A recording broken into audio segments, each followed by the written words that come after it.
pandang zahir mata. Sengaja akhir-akhir ini kami ingin mengingatkan tentang pandangan mata.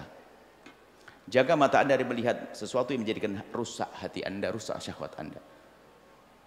Dan ini mungkin jarang disampaikan, tapi kami harus menyampaikan. Memandang itu menjadikan hati Anda keras sehingga Anda menjadi berani kepada Allah. Melihat sesuatu yang tidak pantas di handphone, gambar-gambar tidak baik, jangan meremehkan. Jangan percaya dengan fatwa sebagian ustadz yang mengatakan mau nonton film porno suami istri gak apa-apa. Hei ustadz, kalau anda punya hobi kotor jangan disampaikan kepada muridmu. Oh, ini membahayakan. Sehingga seorang suami yang mengajari istrinya nonton film kotor sebenarnya mengajari kehinaan. Karena apa? Di saat suaminya gak ada, istrinya nonton sendiri nanti. Sama sebaliknya. Dan lebih dari itu sebetulnya, kalau anda mengajak mereka nonton, ngajak suami atau pasangan nonton, itu maksudnya menunjukkan bahasanya, merusak hatinya bahasanya, dia akan punya kesimpulan sendiri bahasanya, yang dimiliki istriku tidak seperti yang aku lihat. Terus fantasinya berkembang, sehingga yang dicari di alam khayal benda nyata, sehingga terus dicekoi matanya, pemikirannya, mentalnya menjadi rusak, sehingga naudzubillah, yang anda penasaran terus. Bukan masalah cantik tidak cantik, hanya melihat mungkin dia lebih unik, mungkin dia punya lebih lebih unik, sampai naudzubillah. Kalau dalam Islam itu ada istilah mahram. Mahram itu adalah orang yang haram dinikahi karena susah syahwat. Seorang anak susah syahwat dengan ibunya, ngelihat saja nggak bisa ngelihat auratnya. Seorang ayah kepada anak, adik kakak susah syahwat, makanya disebut mahram. Tapi hari ini gara-gara tontonnya, seorang anak mengintip ibunya di kamar mandi. Seorang ayah bisa merusak anak perempuannya. Seorang kakak adik gara-gara tontonnya, maka jangan meremehkan pandangan ini. Sehingga menjadi modelnya kayak manusia, tapi akalnya adalah iblis tadi. Sehingga melihat orang pasti melihat sisi lain yang menurut dia adalah unik. Terus liar. Maka jangan meremehkan. Jangan kebaikan kita hanya action saja. Kalau di masjid Masya Allah khusyuk, di kamar juga khusyuk, dengan handphone nontonnya tidak benar, munafik. Kita waktunya kembali kepada Allah dengan serius. Justru ini ilmu yang penting untuk menjaga keindahan. Semakin anda menjaga mata anda, semakin indah yang halal yang anda miliki. Tapi semakin mata anda liar, semakin jelek halal yang anda miliki menurut anda. Kenapa? Anda terus dengan fantasi, hayalan. Akhirnya kesimpulannya apa?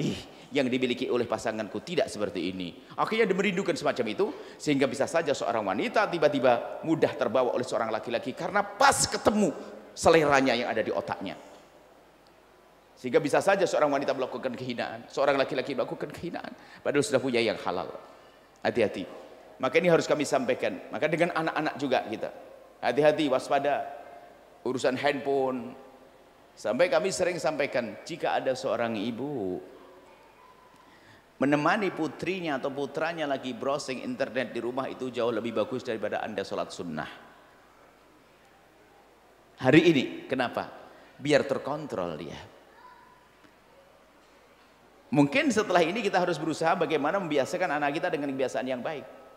Handphone itu Masya Allah, handphone dan internet ini mengerikan hari ini. Jangan dianggap sepele ya, itu merusak mental. Sehingga seorang anak, saudara dengan saudara menjadi syahwat di sini. Liar, apalagi anak yang nalarnya belum sempurna tapi syahwatnya keburu bangkit, apa yang terjadi? Dia akan berbuat apa saja. Anak masa puber, usia SMP, nalarnya belum hidup, yang ada adalah tiba-tiba syahwat. Sudah gitu syahwatnya terus digenjot dengan foto yang dikirim oleh temannya, gambar yang dikirim oleh temannya, dan seterusnya. Apa yang terjadi? Kehinaan yang terjadi. Dan maka jangan latah kita memberikan anak kita hal-hal yang membahayakan mereka. Tentu paling tidak kita tahu dulu bahayanya hal-hal semacam itu. Kita mulai dari diri kita sendiri. Biarpun sudah punya suami, punya istri, hati-hati. Ujung-ujungnya adalah kita menjadi tidak semangat, menjadi kurang syahwat kepada pasangan yang halal. Dari pengakuan dari banyak orang. Sampai suatu ketika ada berkata, Buya, saya itu tidak bisa menggauli istri saya kecuali saya sudah nonton film porno. Ajib. Berarti istrimu mungkin apa ya, kayak apa sih kira-kira, atau menjijikkan sekali, padahal bisa datangkan istrinya cantik cerita, cuman karena matanya kotor. Jaga mata anda. Bukankah anda rindu untuk melihat Rasulullah? Bukankah Anda rindu untuk melihat baginda Nabi SAW? Anda hadirkan kesadaran makna ini. Kalau memang ada yang gambar berlalu di handphone Anda niat jihad untuk segera Anda pindahkan. Kita harus mulai seperti itu. Bilillah, karena Allah. Jangan hanya action, beragama bukan action, congkak. Action beragama di depan orang, Masya Allah, kemana-mana tasbih, Allah, Allah, Allah, Allah, Allah, Allah. Tidak ada orang, bebas. Dan itu kalau sudah kecanduan, luar biasa. Kecanduan film porno ini luar biasa. Sampai ada satu anak, baik hati dia. Anak itu baik, di masa SMP-nya itu, dia kecanduan porno. Dia menjadi anak baik, setelah masuk tempat yang baik, dia menjadi baik. Cuman canduannya itu luar biasa. Dia cerita, saya itu kalau sudah melihat alat elektronik itu refleks.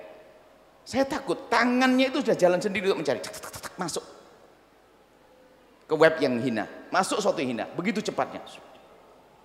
Karena sudah kotor mentalnya, sudah rusak mentalnya. Ini nasihat perlu kami sampaikan agar kita semuanya waspada, hati-hati. Lebih dari itu adalah menggeroposkan hati iman kita, semakin gersang hati kita dari pandangan yang kotor. Sebab yang rusak hati kan dari mata.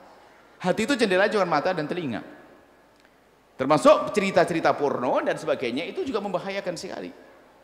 Bahkan itu bisa lebih dahsyat daripada yang dilihat karena fantasi. Kadang-kadang cerita porno itu cerita, mohon maaf, cerita yang perzinaan, hubungan laki perempuan yang misalnya antara tuan sama pembantu. Dia terinspirasi dari situ. Selama ini mungkin tidak pernah berpikiran tentang pembantunya karena sudah terkotori oleh bacaan, sehingga dia punya pikiran kotor dengan pembantunya atau dengan yang lainnya. Yang jelas itu adalah kehinaan. Dan takutlah kepada Allah, takutlah dengan zina dan mukaddimah-mukaddimahnya. Seorang nenek-nenek sudah 60 tahun tiba-tiba gara-gara yang demikian itu, lihat, ketemu temannya sereoni umur 60 meninggalkan cucunya. Anaknya cucunya nangis, mbah saya tidak mau tinggal di rumah, mau pergi, hanya mengejar teman reuni. 60 tahun nenek-nenek. Karena apa? Semangatnya dalam tontonan itulah menjadi baru lagi. Na'udzubillah. Ini yang perlu kami sampaikan. Yang pertama, mata maknawi agar Anda tidak mandang orang dengan pandangan merendahkan. Bisa saja di samping Anda adalah kekasih Allah. Kemudian setelah itu jaga mata. Anda insaf saja deh. Mungkin mata kita kotor, iya hari kemarin, tapi hari ini yuk kita serius dengan Allah Subhanahu wa taala.